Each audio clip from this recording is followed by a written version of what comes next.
Dani Puspitasari dari instansi Basarnas, Unit Kerja Kantor Pencarian dan Pertolongan kelas A Ambon.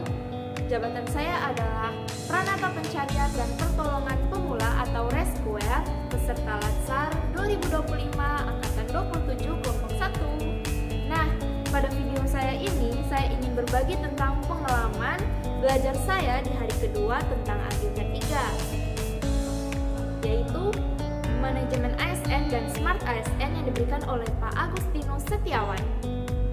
Yang saya pelajari dari Manajemen ASN dan Smart ASN hari kedua adalah uraian Manajemen ASN, yaitu Manajemen ASN mengacu pada rangkaian kebijakan, proses, dan mekanisme yang digunakan oleh instansi pemerintah untuk mengelola pegawai ASN mulai dari perencanaan kebutuhan, pengadaan, pengembangan kompetensi, penilaian kinerja, karir, dan pemberhentian. Beberapa poin penting yaitu manajemen ASN meliputi aspek seperti perencanaan kebutuhan ASN, seleksi atau pengadaan, pengembangan kompetensi dan talenta, kinerja, penghargaan, mutasi, promosi, atau pemberhentian. Dilaksanakan berdasarkan asas-asas seperti profesionalitas, akuntabilitas, keterpaduan, netralitas, efektivitas, dan efisien. Ada regulasi yang mengatur pengawasan dan pengendalian pelaksanaan manajemen ASN. Misalnya Peraturan Presiden Nomor 116 Tahun 2022 untuk memastikan standar nasional terpenuhi. Pengembangan manajemen talenta menjadi bagian kunci dalam manajemen ASN. Artinya, bukan hanya pegawai dipilih dan ditempatkan, tetapi juga dikembangkan secara sistematis agar sesuai dengan potensi, kompetensi, dan karirnya.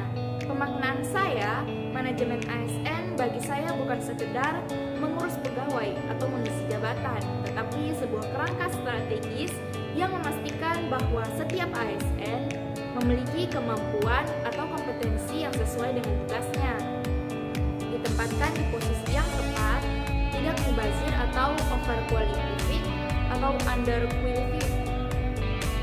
Nah, dikembangkan karirnya secara adil dan transparan, dan diberi kesempatan untuk berkontribusi optimal dalam pelayanan publik dalam konteks saya sebagai rescuer di Basarnas.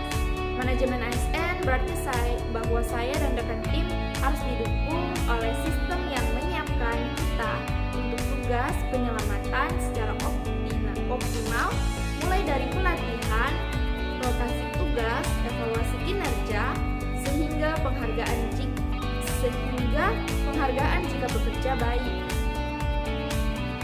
Uraian Smart ASN.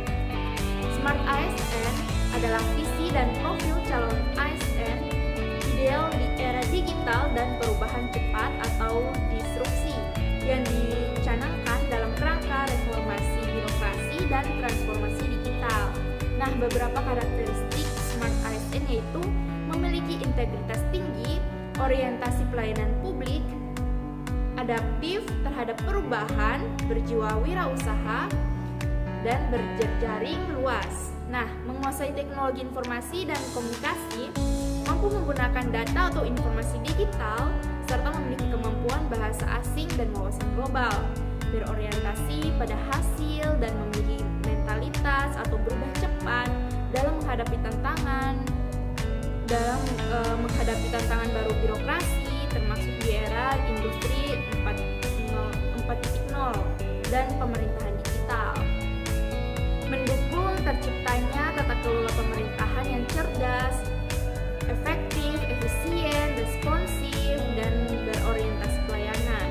Pemaknaan saya, Smart ASN bagi saya berarti bahwa sebagai ASN kita tidak hanya menjalankan tugas rutin secara administratif saja, tetapi proaktif dalam memanfaatkan teknologi dan informasi untuk meningkatkan kinerja dan pelayanan.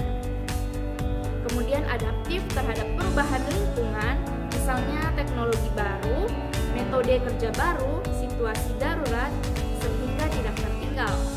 Kolaboratif dan punya jaringan kerja yang baik antar unit di instansi maupun dengan pemangku kepentingan eksternal. Fokus pada hasil, bukan hanya proses. Misalnya sebagai rescuer, bukan hanya hadir di lokasi, tetapi memastikan korban diselamatkan dengan cepat, aman, dan juga tepat. Nah, terus berkembang kompetensi atau kemampuannya, bukan merasa cukup dengan apa yang sudah saya tahu sekarang.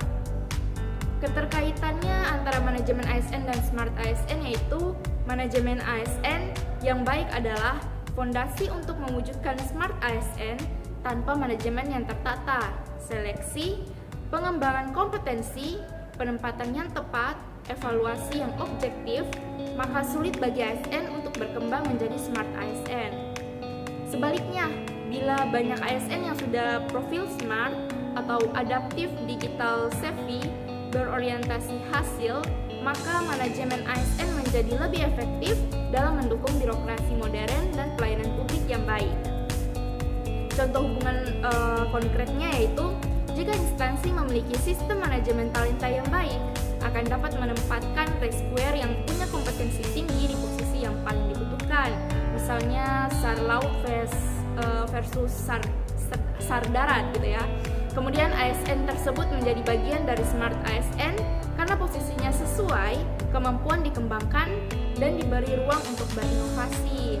Sistem manajemen ASN digital seperti Smart ASN Platform yang memfasilitasi pembelajaran, kinerja, kolaborasi bagi ASN. Nah, ini tuh memperkuat profil Smart ASN sekaligus menunjang manajemen ASN karena data, kinerja, kompetensi bisa dikelola secara modern.